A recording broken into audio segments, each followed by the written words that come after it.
What happens when an immigrant must navigate a completely new healthcare system while also dealing with illness, disability, or long-term medical needs? Today, we want to explore a difficult and often invisible journey with the realization that migration and immigration already requires courage, learning a new language, building a career, understanding unfamiliar situations, and then medical conditions enter the picture. The challenge becomes exponentially more complicated. For many immigrants, seeking medical care is not just about healing the body. It becomes a journey through bureaucracy, cultural barriers, and uncertainty. Welcome back to another episode of Chatting with Slava the Jordanian. I'm your host, STJ. We are here today with a returning guest, Naio. And since we are all about storytelling, we asked her to share her story and describe her journey with autoimmune disease as a first-generation Dominican American. Thank you for coming on, Naio. I really appreciate it. Thank you for having me. I have a lot of questions, of course, as you would expect, and This is all about storytelling. So let's start with you sharing with us your journey navigating through healthcare system with autoimmune disease, and what does that look like? So, healthcare system is trash. I'm going to be 100% honest, right? I remember when my kids were younger, and I want to say they were like preschool aged. I was working part-time and I was able to get like standard Mass Health because we live in Massachusetts. And everything was covered. Everything was paid for. Everything was, but again, then I did not have multiple sclerosis, right? So I wasn't diagnosed yet. Once they got older and were of school age, elementary school, middle school, I, went back to school and pursued a career in psychology, became a social worker, etc. I was diagnosed while working, as a social worker.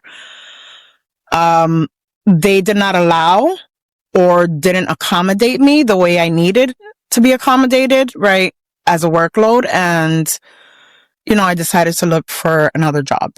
Once I did that, I enrolled myself in the health insurance offered through the employer, right? So I'm paying, I think then, which was like 23, I was paying like $150 biweekly for health insurance with a deductible that's like $3,500 just for myself, right?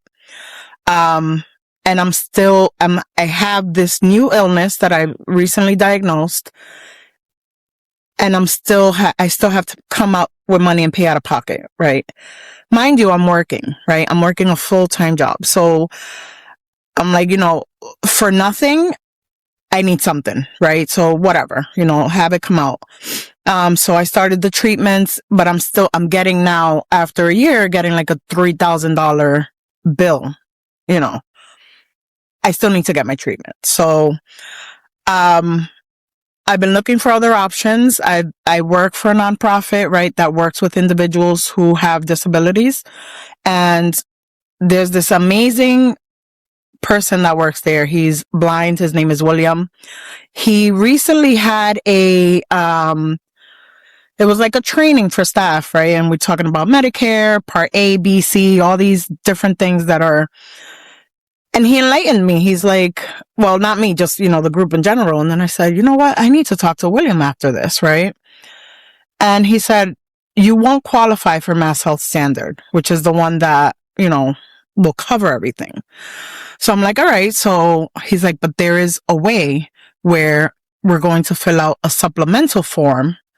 You're going to get denied for Mass Health. You're going to submit them both at the same time. You'll get denied. And now the supplemental will decide whether you have a qualifying illness. And then they have to give you the Mass Health Standard, even though you pay a lower premium. So I'm like, how did I not know this? Like, why didn't anyone tell me this? Right here I am now. I'm started in 2023. Now I'm paying $600 a month. Before it was $300. Now it's $600 a month coming out of my paycheck. Right. So it's mind boggling where you live in a system where you don't have someone to tell you, as a person who identifies with an illness, these are your options, right? So it's very frustrating. And, I'm grateful that I was able to figure it out, or, I'm in the process of right now. But it's just like, what? Why? It's hard enough just struggling with an illness, and then, you're working full time, you're caring for family, it's hard. It's very hard. It sounds like, first of all, let's start with personality. So your personality, you're very, very smart. You're very clever, very resourceful. Plus, being in the social work life, serving the public, you kind of figure that out, and thank God that guy actually, advised you to almost like find, it sounds like to me, he found like a loophole. A loophole for 100%. you to, yeah, exactly, in the system. But I don't understand why we have loopholes in the system. That is so crazy. Why can't they just be straightforward and honest with us? Because it's a money making, unfortunately. It's not that hard. It really isn't. No, and I don't understand why systems are built to public health. Even if it's a public health system, there's also loopholes. Because I used to have an associate that worked with us in Nashua. He got his master's in public health out of Harvard, and now he basically works for Medicare or Medicaid dental insurance, and is trying to recruit dentists in rural areas where there is no dentistry or dental care provided by some of the rural areas of state, Vermont, Maine, New Hampshire. And he tells me it's crazy. So he ended up having to get his master's in public health out of Harvard to advocate for people so they can get dental care in these areas, and educate people that there is a connection between your oral health and your the rest of your body. There's a correlation between diabetes and oral health, blood pressure and oral health. Having somebody with active autoimmune disease, I treat and I see patients a lot, especially female patients, which is more, I guess, autoimmune more prominent in females than males. Lupus, celiac, Crohn's disease, MS. It really it exhausts your immune system because your body's fighting itself, and then your mouth is a mess. So I can't even imagine in those rural areas how many people are out there without dental care. But that's as far as dentistry is concerned. So I don't understand why there are loopholes. And not creating a system without a loophole, and just be straightforward, like you said, transparency, because it's meant to serve the public. I just don't get it. And being in dentistry for 27 years, I can write books about the stories that I heard, that, like I said, earlier in the episode, the bureaucracy, and they putting the barriers. And you don't have to be an immigrant to really experience the barriers. Can you imagine, on top of that, there is a language barrier and not understanding what the system looks like, or you are by yourself, your spouse is working full time, you're caring for your kids, and you just diagnosed with autoimmune.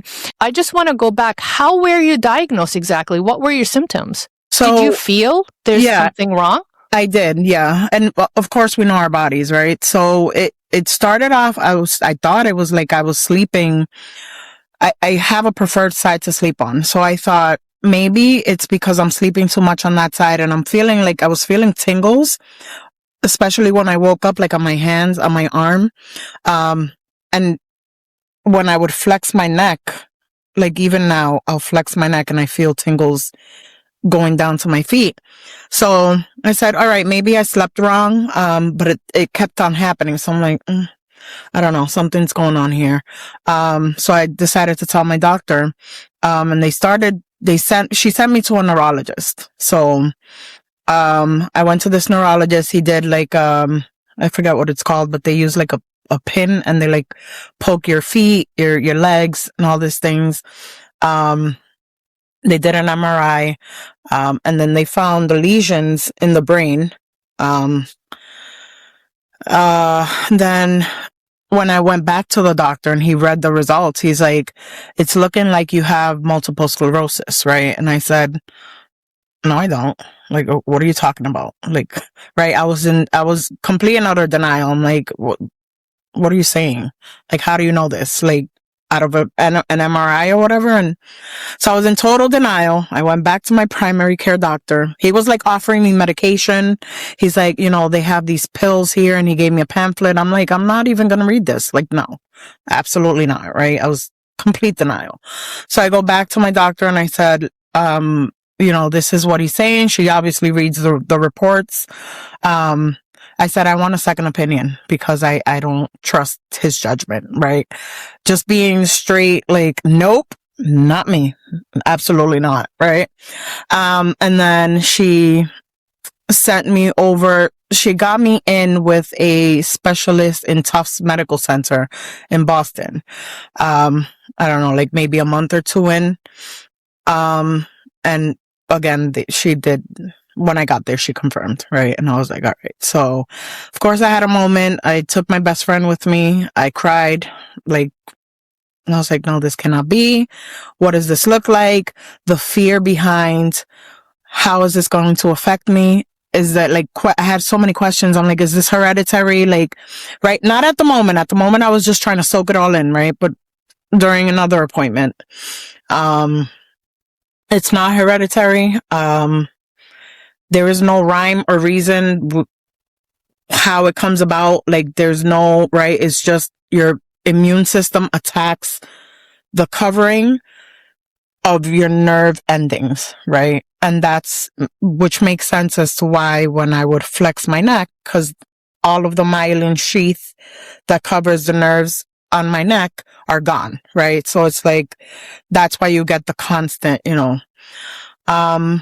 so I have been getting treated ever since, I think it was 2023. I started my first Ocrevus infusion. So I go into Tufts Medical Center and I get an infusion every 6 months. And I had not had an MRI since being diagnosed, right? Because of insurance, right? They would not cover the MRI. So I'm going to look, just for information for anyone who may be going through something. My sister, Giselle, actually, there was a patient that went to your practice or goes to your practice who also has MS. Bless her heart, whoever she is. My sister was saying, my sister is going through MS or whatever. She hasn't been able to get an MRI. She's like, girl, have her sign up with this organization that I had no idea existed. Again, lack of information. This lady is wonderful. Her name is Carolyn. So she is with the National Multiple Sclerosis Society, right? You can look them up online. It's the nationalmssociety.org. They will assign a case manager. You'll be dealing with this person throughout the entire process. They help out with filling out an application for another organization, and I'm going to look that up as well, that helps with paying for your MRI completely. All you have to do is go through one of their vendors and they pay for the entire MRI every 2 years. So it's not just a one-time deal. Every 2 years, they will pay for the MRI. So I'll get to the story as to what happened after. So this one is the Multiple Sclerosis Association of America. And you fill out an application. The approval process took, I want to say like 3 days. I was approved. They just said, we're going to look for the nearest MRI location near you. I went, I had my MRI. So they did a brain, they did a cervical. Thank God. There were no changes in my MRI scans. So I'm very happy about that. I was very worried, I know. So there were no changes. The Ocrevus infusion is doing what it needs to do.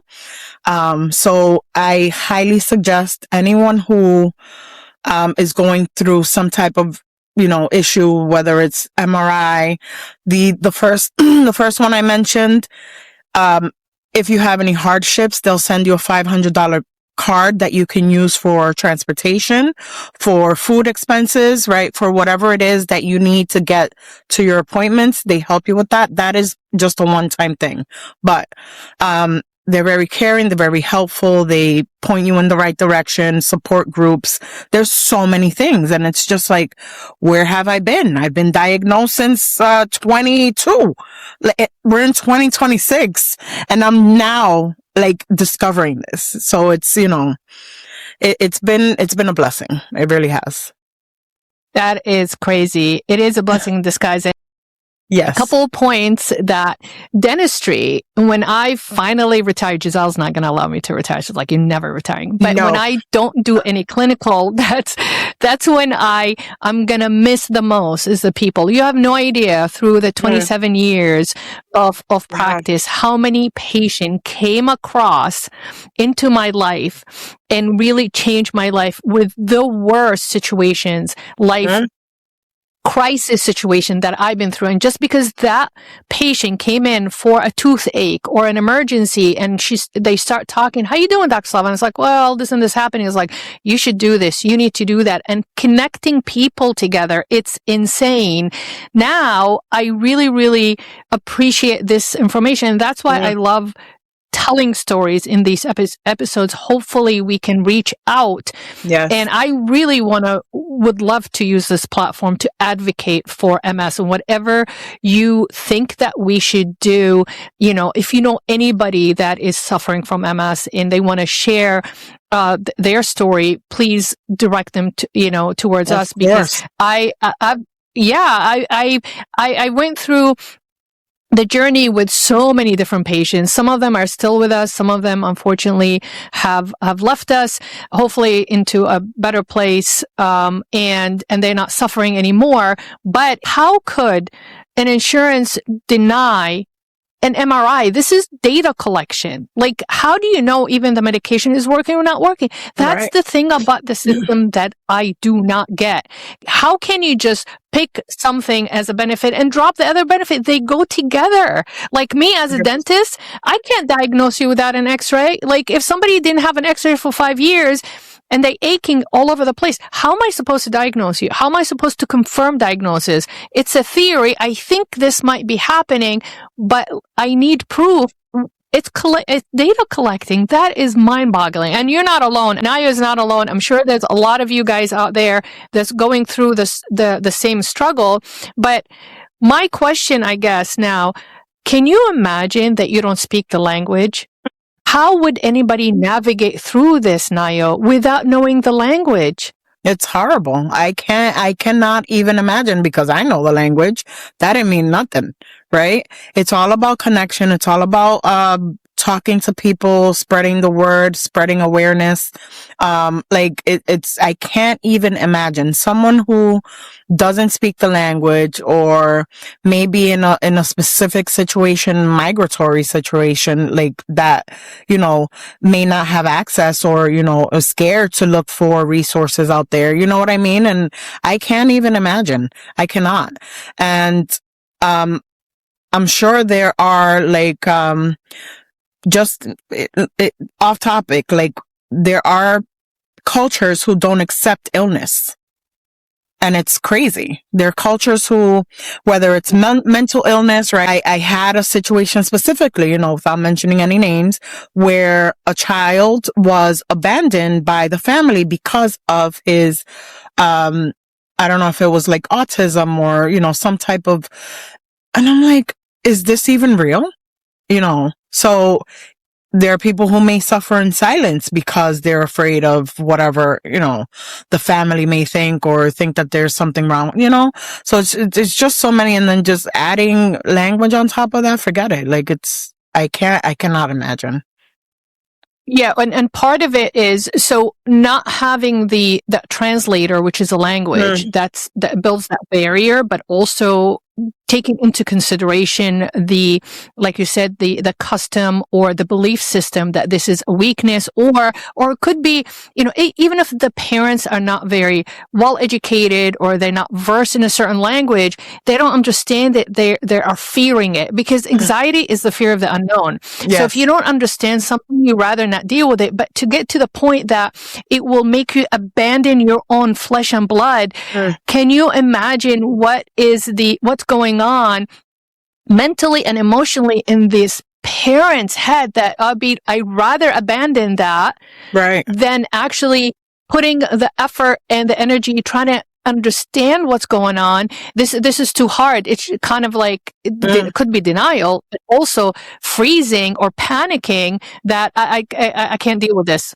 Like, I can't deal with this. You know what I'm saying? So that is absolutely horrible. But I agree with you. Some cultures, and depends on where you are. If you're in big cities, in some cultures, there's awareness, there's advocacy, and that side, even the Middle East is changing so much. Like me growing up there, mental health was not recognized. There's no therapists. There were no therapists in Saudi Arabia, but now there's life coaches and spiritual coaches. And so it is progressing and changing a lot. But if you go, just like the United States, if you go to the rural areas where they don't have those resources, they don't have that kind of education, and all they have is to stick together and hold on to their belief system that served their parents and the grandparents and the great grandparents, because that's all they know. Remember in one of the episodes we talked about how our parents raised us in the best way they knew how to raise us, because they didn't know better. But now it is our job and our responsibility. Now we know better, to transfer that power to the next generation, to say that, that's not going to serve you very well. You need to change your belief system. You need to change a little bit values, so you can navigate through life a little bit better and get to a better place than what I've been through, what my mom been through, what my grandmother been through. You know what I'm saying? So I can't even imagine not knowing the language, but a lot of the communities, the conservative communities or the immigrant communities, they don't even believe they have the right to ask for help in this country, because it depends how they displaced themselves and why they displaced themselves. I'll give you an example. If you have displaced yourself because of, political conflict or famine or poverty or just even local conflict, and for you to be in a country where you can actually live without the bombs noise, coming at you every single day, without the fear of, if my kid walks to school tomorrow, they're going to be kidnapped because so-and-so needs revenge from so-and-so. That alone, that's enough. And they say, okay, that's all we want. We want to live in peace. And if we get sick, we get sick, and we don't have the right to ask for help. We don't have the right to ask for advocation, and they just get so isolated in the new world, and before you know it, things like that happen. Because that's all they know. That's all they know. So they're going to use that belief system, in the best of their ability, to navigate through the new life into the new world, without saying, it's self-value too, right, Naio? It's identity, right? Because when you displace yourself, when you pull yourself from who you're supposed to be, you go into the identity crisis. Like, I don't know who I am.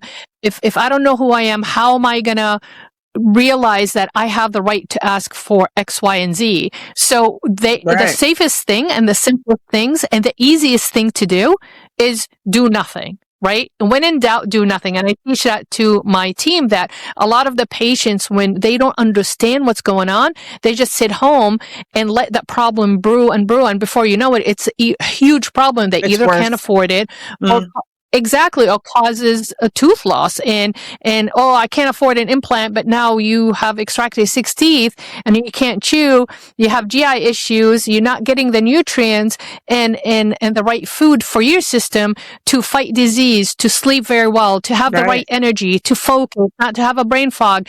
All these symptoms, and they don't realize that it's definitely a chain reaction. But what's interesting about MS as a disease acts just like the Guillain-Barré disease. So my father-in-law ended up, he took a flu shot one year, and he ended up with an extreme reaction to the flu shot that his body started attacking his body.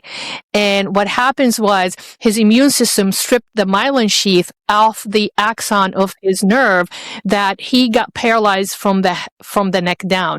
Guillain-Barré, yeah, it's an autoimmune disease, but it is a very acute, not a chronic disease. So it only lasts the effect of it for 5 days, and the mortality, it's only 2%. You end up in a hospital, you get intubated, your brain is working, but your body, you're just paralyzed, right? After 5 days of autoimmune medication, you are fine. And it doesn't discriminate against any age. Athletes can get it. Marathon runners can get it. Young, not young children, but young adults can get it. Older adults can get it. But because you survive and you recover after 5 days, everybody recovers. But the question is how you recover. For example, my father-in-law, he was in his 60s. He lost feelings in both of his feet. He had tingling in his feet until the day he passed. So if you're an athlete, like a 19-year-old, some football players, like college football players, ends up with it just an autoimmune reaction from, like I said, a stress, overtraining, maybe taking like too many vitamins, what have you. They will recover, but they will recover really, really quick, and then they will recover fine. They go back to normal. As long as you get those 5 days of the immunology treatment, that will recover you, easily. If you're an athlete, you're very, very healthy, you recover fine. But if you're elderly or you are medically compromised, the aftermath effect of Guillain-Barré, it will actually haunt you, or it will stay with you for the rest of your life. But MS, so the difference between MS and Guillain-Barré is named after the, I think, French scientist that discovered it.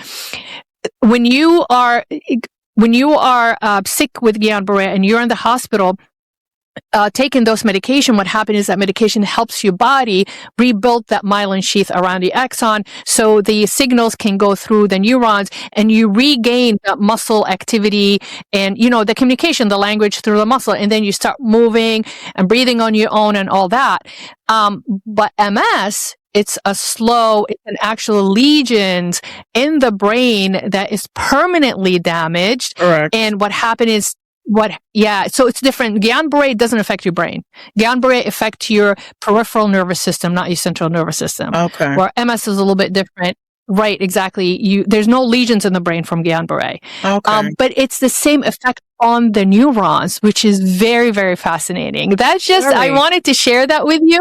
Yeah, research it. It was weird because he just got back, I think that November, he got back. He went to Egypt for a week or two. He came back and it was flu season, and he always takes the flu shot. But after Guillain-Barré, his doctor told him, you cannot take the flu shot anymore because now you're high risk. So he took the flu shot. 2-3 days after that, he was driving to the supermarket with my mother-in-law, and the left side of his face got all numb. He thought he was having a stroke. Yes. Wow. So he drove himself to the ER. When he drove himself to the ER doctor called us, and she says, I think he's having a stroke, but we have to do a spinal tap to make sure it's not meningitis or anything else. When they did the spinal tap, it came back positive for Guillain-Barré. She goes, he has Guillain-Barré. And then it's like, what the hell is Guillain-Barré? I never heard of it. And then I researched it and went down to New Jersey. And I remember during that time, I think the hospitals were running out of the immunotherapy that one of his option is to call another hospital, because he had only that hospital had only 3 days worth of supply of that medication. Either transfer him to another hospital, which is very risky, or ask that hospital to borrow 2 more days, because you have to take a medication for 5 days. You cannot take it less than that. If he did not take it for 5 days, it would be permanent damage. So he got real lucky. Yeah, the other hospital borrowed it, gave it to him. He had to do physical therapy after that, but doesn't matter what they tried to do, he could not regain the nerve ending in his feet. It was damaged permanently. Yeah, but he had injury through work, because he used to work in the train station in Hoboken. So, and a forklift actually drove over one of his feet. Luckily, he had the metal toe boot. They think that because he had already damage in his feet back in the day, the Guillain-Barré actually just permanently damaged the feet. It's fascinating that they have like that treatment that rebuilds the myelin sheath for that specific illness. So I'm like, why can't they invent something for, why can't they concoct something for MS that, I mean, it's totally 2 different things, but I'm just like, wow, that's fascinating. Yeah, I think because the MS is a gradual chronic deterioration, they think you can buy time. Yeah. And keep supporting your system not to get worse. Guillain-Barré, if you don't get the medication, you die. Like, especially with his age range, or anybody actually. So you have to pump that system, because it's such an acute, fast moving disease. The immune system reaction to whatever that is attacking your myelin sheath and your nerve is so fast. If you don't take the medication within the 5 days, you're not going to make it. So that's how aggressive the disease is. Where MS, I think it's because it's slow. It's a slower deterioration. You have time to take x-rays. You have time to pump and check. With Guillain-Barré, you don't have time. Yep. It exactly. Is a slowly progressing disease. Yep. Yeah. Yeah. So let's move on to the emotional part of this. I know when my father-in-law, and I don't mean to make you very emotional, but when my father-in-law got sick with Guillain-Barré, I thought that he's not going to make it. And we were just saying goodbye to him, but miraculously, it's amazing what certain diseases do. But he's a very, very strong, traditional, conservative, Egyptian American. Quitting is not an option. No. Doubting is not an option. This is God's will. You just gotta keep going, but when he got to the end of his days, you can tell that disease impacted his paranoia about his immortality for sure. So what is the emotional toll, whether your experience, and you can share as much as you want, or from your research to prepare you to navigate through an illness like that? It has taken I think it's gotten better now that I know more about it and how to navigate it, how to advocate for myself, especially since I'm a full-time working, individual. I pace myself. I don't, try to have to get it all done at once, It did take it was very emotional in the beginning, because I said I was, first of all, lack of information, lack of knowledge as to what I actually have, because my first thought was all right, I'm dying. I'm going to die. That was my thought. I have this illness, I won't be here for my kids. I won't see my grandkids, all these millions of thoughts in my brain, right? And Googling every single thing on earth, oh, I'm feeling this today. What does this mean? Is it getting worse, right? Because you don't have an x-ray machine on you 24/7. You don't know, what it is. But it did take it was a very emotional, it was an adjustment, right? So I used to cry a lot. I cried a lot.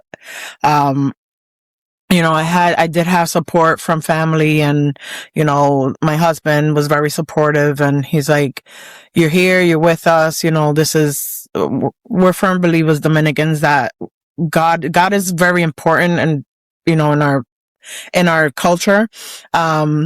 And if this was God's will, as you said with your father-in-law, if this is God's will, what are we going to do about this? Are we just going to sit back and just take it and just, whatever? Or are we going to get more information on this? Are we going to, get treatment? Are we going to,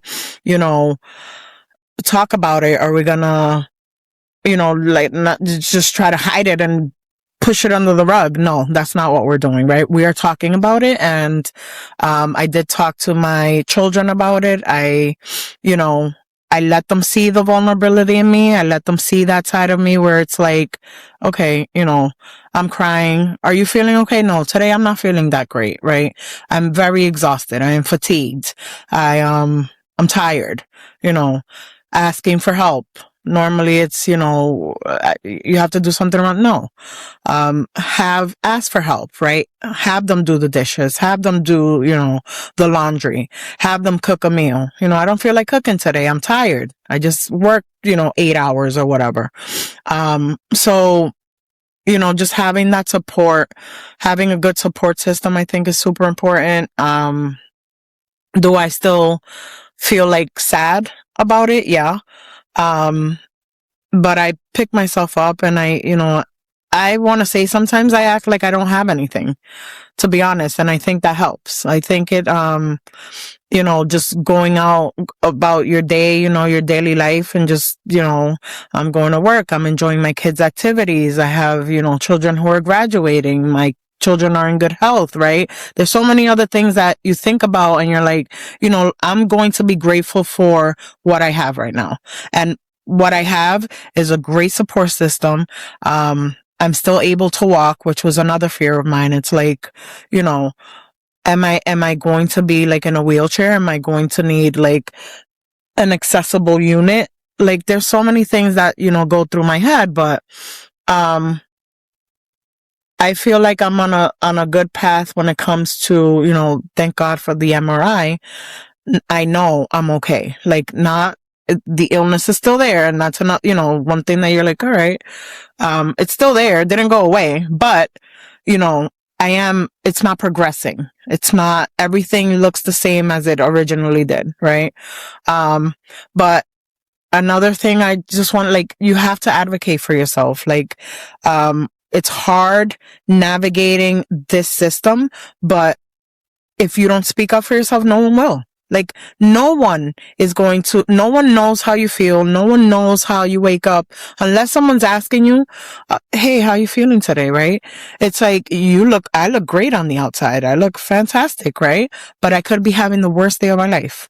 Right? But speaking up for yourself, no, I am not feeling great today. Are you able to do this for me? Right? And that's something that's hard. There's a lot of, in our culture, right, where the women mostly are the ones that, like, oh, I'm the one that takes care of the house, and, right. And the husband goes out to work. Not in this household, right? We're changing this, right? And I am grateful. Like I said, I have a very good support system. The husband helps, around the house, and, you're not feeling well today. It's okay.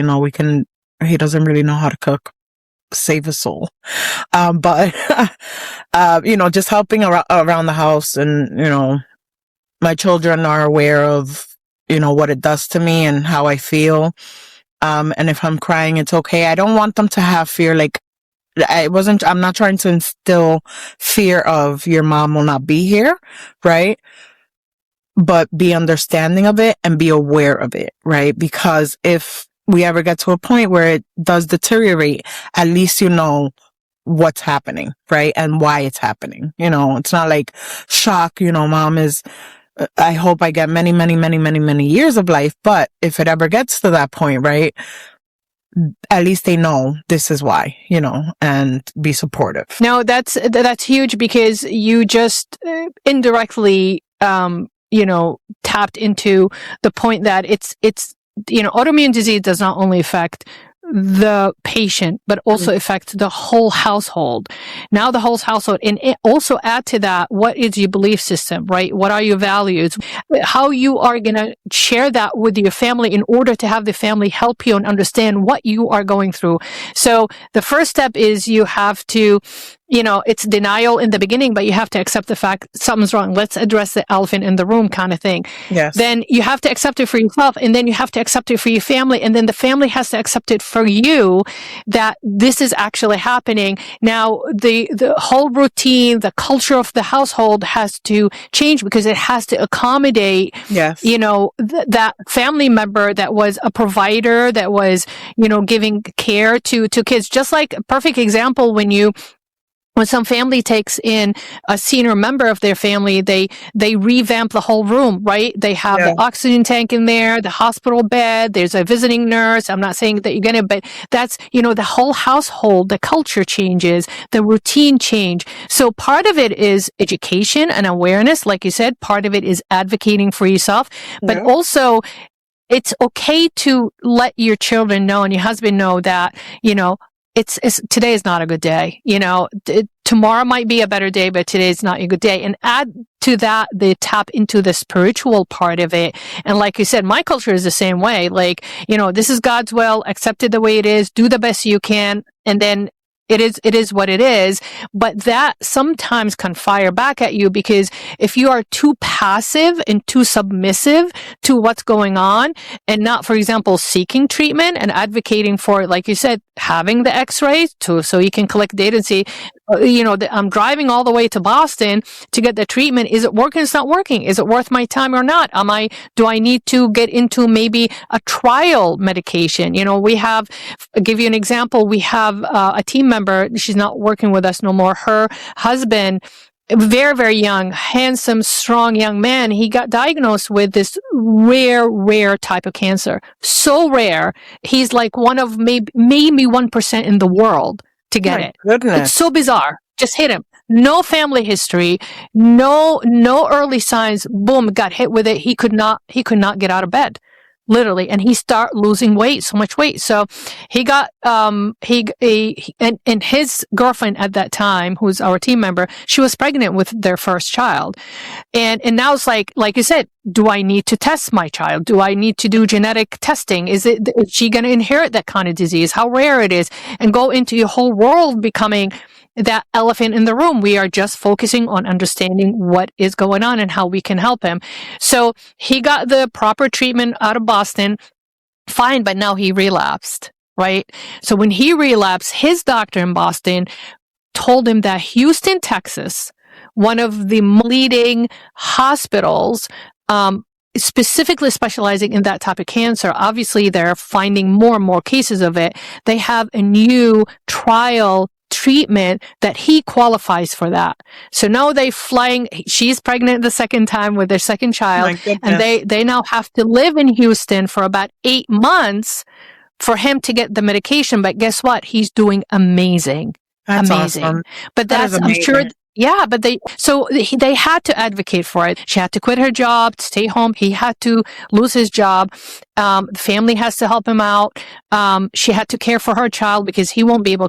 And the sacrifice that you make also financially, status wise, job wise, like I said, your whole world becomes upside down just to accommodate that medical condition. So, and everybody that we spoke about right now knew how to navigate through a system. They know the language. There's no language barrier. There's no culture barrier.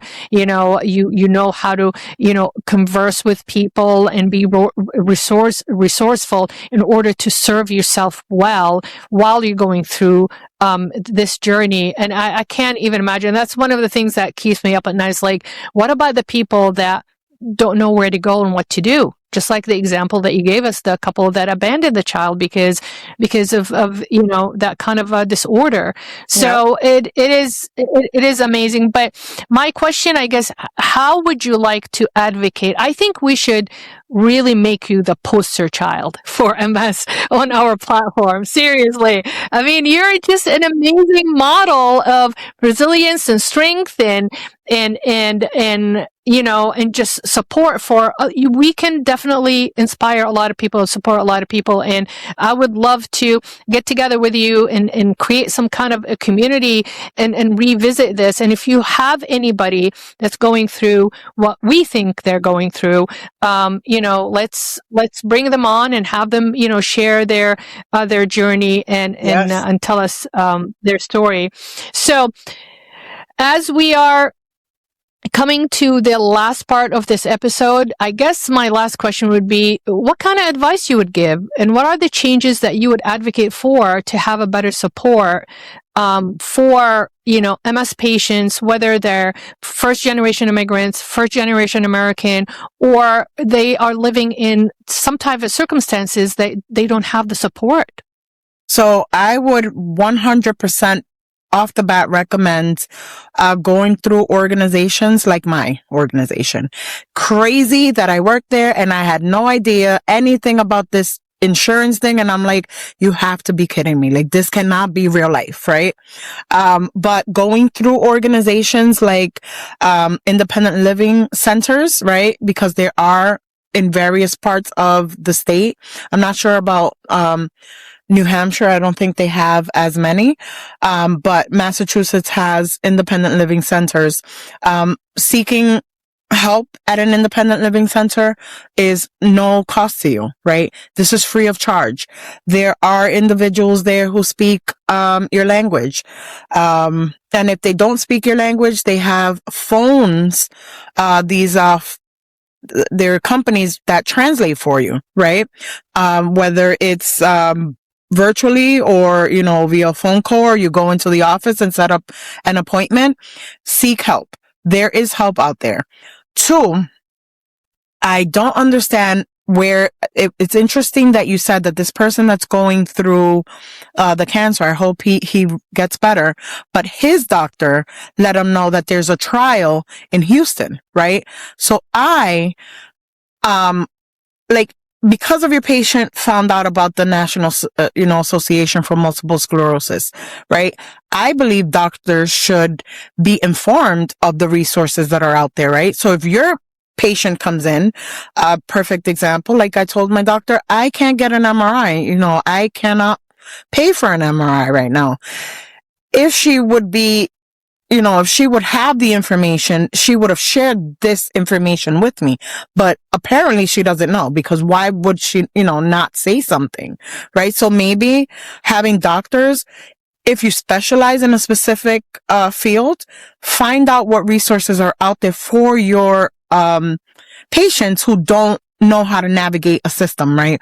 Who are newly diagnosed with something, right? Like, find the resources, have pamphlets out, or have someone designated in your office that will point them in the right direction and make the phone calls for them. And you know what I mean? To connect them with these services. I think that's super important. And, speaking to your family, like, being raw, be honest. This is how I feel, because at the end of the day, you're hurting yourself by not speaking up for yourself. Like, if you're here, you're doing too much because it's your duty to do whatever, but then you're deteriorating yourself even more, right? Just to know, right? Get the support, right? And, thank God I'm still able to work. But if I'm not able to work, you will believe me, I am going to go out into the community, get resources, and have people to help me, whether it's in the home, whether it's going out to appointments, right? There's so many things out there that we just don't know, right? It is scary. It's a scary disease. Any illness is scary when you don't know what what to expect.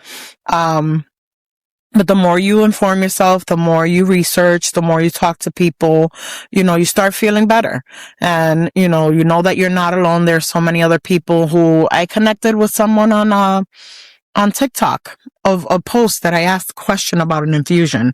And, she's like, hey, I'm going for my spa day today, is what she calls her infusion treatment. You know what I mean? And it was so funny because I'm like, wow, all right. So now I think of it every time I go, I'm like, all right, I'm going in for my spa day. It's just things like that, make you kind of feel good. But, advocate for yourself, connect with the right people, ask the questions, look up these organizations that are there. There's funding to help people, right? We just don't know about it, right? So whether it's MS, whether it's another illness, like go online, look for organizations that will help with whatever, anything. But do the research and talk to people. Independent living centers for individuals with disability, that's what they do. Their main focus is to help individuals who are navigating some type of illness, some type of anything in their life that's, impedes their ability to live independently. That's what they do. That's what they're there for. So I hope this helps someone. No, it does. And you know what? This is not going to be the first or the last, I hope not, episode. We'll talk about it. And as we find more through you, because the beauty about where your position is, and I always like to look at it, the half of the glass is full, is number one, Naio, you ended up in that job. You ended up because God knew that you're going to go through what you're going to go through. And let's move Naio from one spot to another where she could be served better with, and look what's happening now. So I always say, why, don't ever doubt, like, why this happening to me? It's not happening to me. It's to you. It's happening for you. And sometimes you might not see the results right away.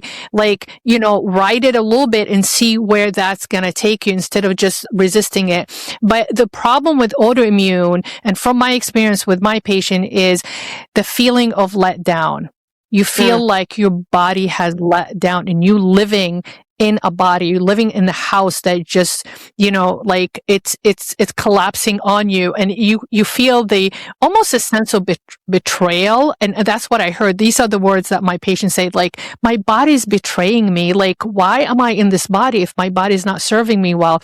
But the thing is, like I said, things don't happen to you. That's not how I like to look at it. Things happen for you. And look at you on this platform advocating for MS, because God knew, I think, that you are one of the best people to help other people.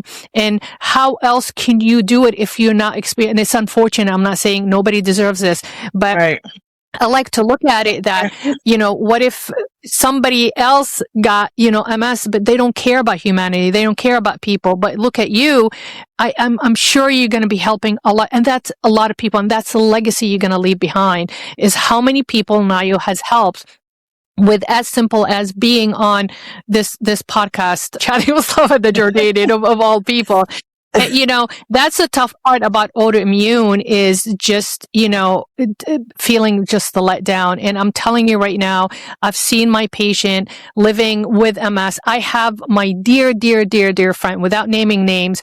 She has been living with RA for 25 years. And I've known her for 20 years. Yes, rheumatoid arthritis. Absolutely amazing, amazing human being. And when you talk to her, you're like, she's lying. There's no way.